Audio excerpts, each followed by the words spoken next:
am coming to the Princess Palace in Monaco. I'm so excited. I've never been here before, so it should be really cool. We're going to do the tour. There's an amazing, supposedly amazing Princess Grace exhibit, and we're also going to check out the car collection, which my dad is very excited about. But first, just a couple helpful tips if you're planning your own trip to Monaco. First things first, you're going to want to download the Monaco Taxi app.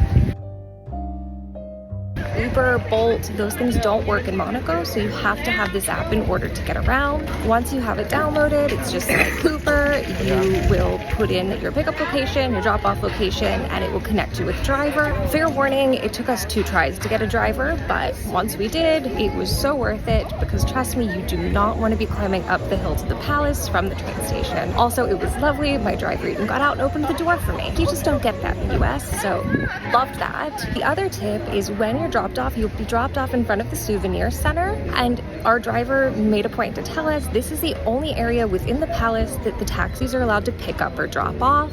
So when you're ready to go back, make sure that this is where you're at in order to get your taxi unless you're wandering into town.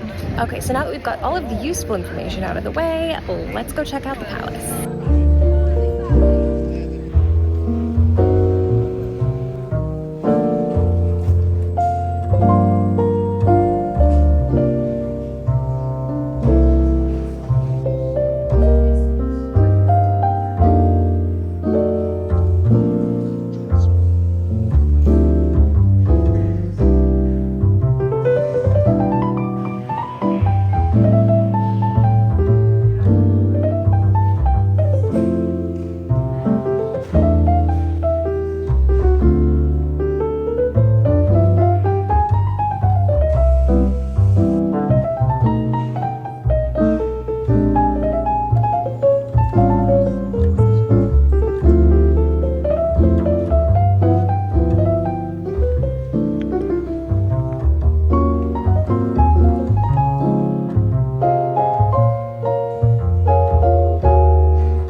finished the tour of the palace. What did you think, Dad? Oh, excellent. The Grace Kelly exhibit was wonderful. It was really, really cool, especially if you like fashion. Unfortunately, it does close this weekend, but hopefully this gave you a little sneak peek of what it was like. Overall, I think the palace is definitely very cool to see if you're visiting Monaco. And just a heads up, we just learned the car exhibit's actually down by the port. It's not at the palace. So if you do buy the ticket that has both, you will need to come up here and then go down there. And it does close at 5, so make sure you time it correctly. Okay, so now we are walking down the walking path toward the port and the car museum because a car was gonna take a little too long and we're putting it very close to when this museum closes. It's actually, well, you can't really see, now you can see. It's actually a very lovely walk, really good views. If the weather's nice, I would recommend walking down, taking the car up.